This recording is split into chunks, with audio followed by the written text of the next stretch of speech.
So in our last episode, we saw the prequel to the Season 1 episode, about how Fives and Echo and the rest all graduated, only for most of them to die trying to prevent a droid invasion of Kamino. But they acquitted themselves admirably, and now they're back home.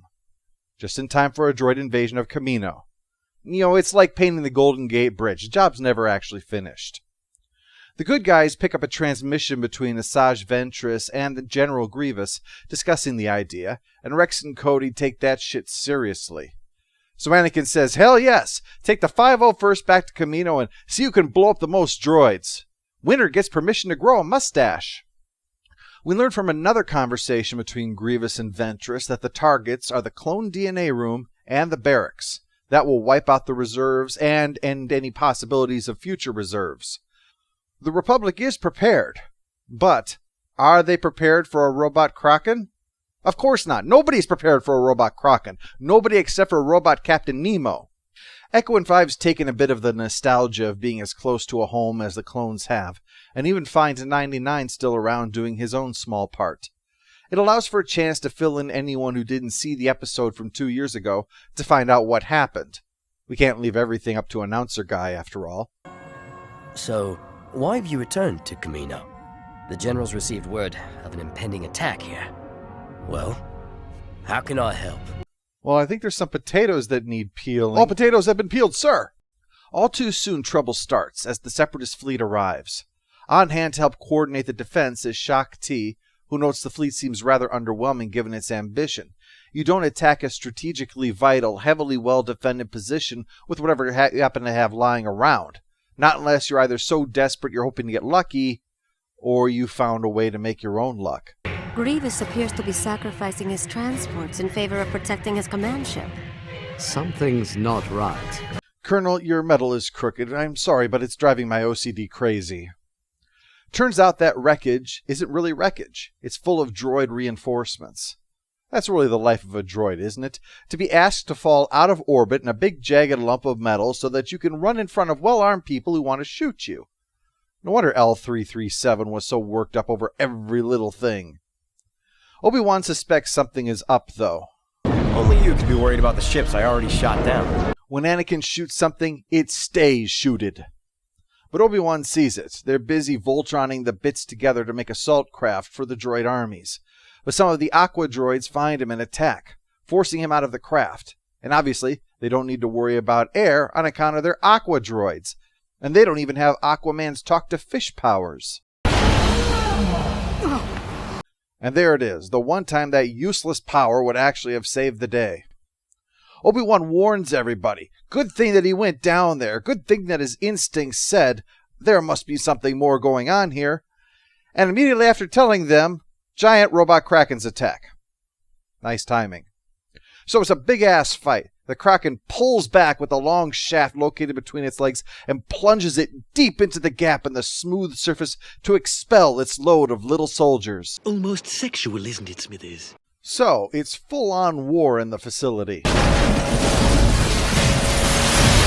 It's not every kid's show that's willing to show the annihilation of hundreds of helpless babies. No pulling punches here, I guess. Well, as you can imagine, if the fighting is in space, Anakin is in space. And if the fighting is on the surface, then Anakin is getting back to the surface. If there is an ass somewhere, Anakin is always eager to find it and put his boot into it. But Obi-Wan says the real concern must be elsewhere again, because the number of droids isn't enough to take the city, so it must be a distraction. He sends Anakin to the DNA chamber, as it's the most likely target to warrant such a commitment of resources. And as the previous episode established, Jango is no longer around to provide replacement samples. They don't get into why using DNA from one of the clones wouldn't work, but we've seen enough works of other science fiction that says that a copy of a copy doesn't work out so well, so we can just accept that something in the cloning process makes that bad news. Meanwhile, 99 is pitching in, bringing ammo to Fives and Echo, and even pointing out that there are grenades nearby to help them deal with the droids, and leads the way when they stumble across some cadets that need to get to the barracks, unaware that both Grievous and Asajj are interested in that, although they're also interested in bitching at each other first. Your skills are impressive. Perhaps a match for my own assassin. Count Dooku may have taught you how to swing a lightsaber, General, but that hardly makes you my equal. And yet, I am the general in charge of this assault. If I wanted to, I could wear a hat. Shall I provide you with a droid escort? My dear General, there's nothing you have that I could want. Almost sexual, isn't it, Smithers?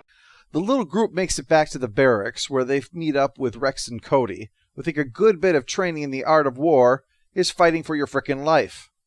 And 99 knows a quick way to get to the armory to hook them up with weapons.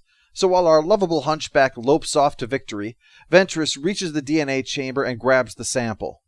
Dooku wants it rather than just destroying it, perhaps to reclone the original, or maybe to develop a bioweapon specifically to target the clones. Whatever the reason, she didn't count on Anakin. Time to make the Mr. Cool entrance. Say something like, "You weren't planning on leaving without saying goodbye, were you?" Yeah, that'll work. She'll know I'm smooth then. You weren't planning on leaving without saying hello, were you? I can't believe I botched my line.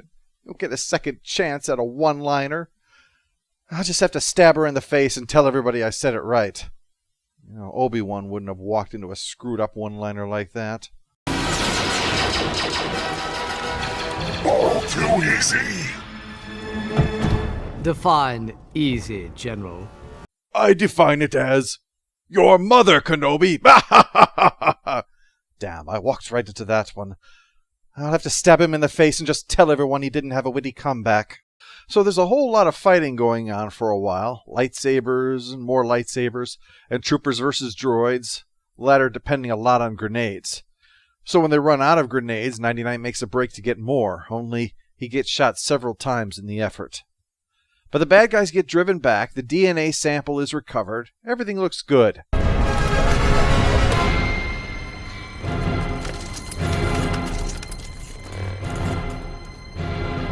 I suppose you expect me to surrender.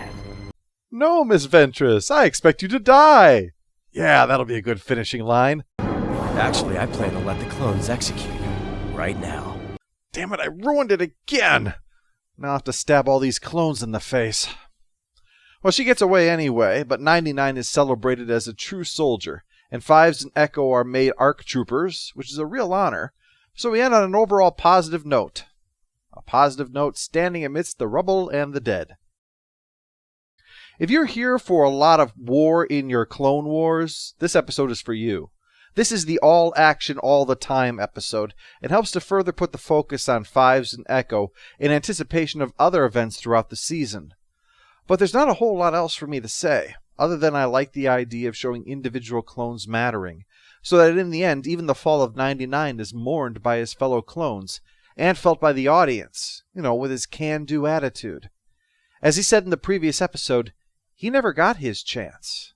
Well, what this episode provided was that chance. He faced danger, and he didn't shirk, but he stood with his fellows to help in whatever way he could manage. Remember, the troopers resisted the invasion because it was their duty. 99 resisted the invasion because he made a choice. They were born to be defenders, but he made the decision to be one, even if he would lose his life in the process.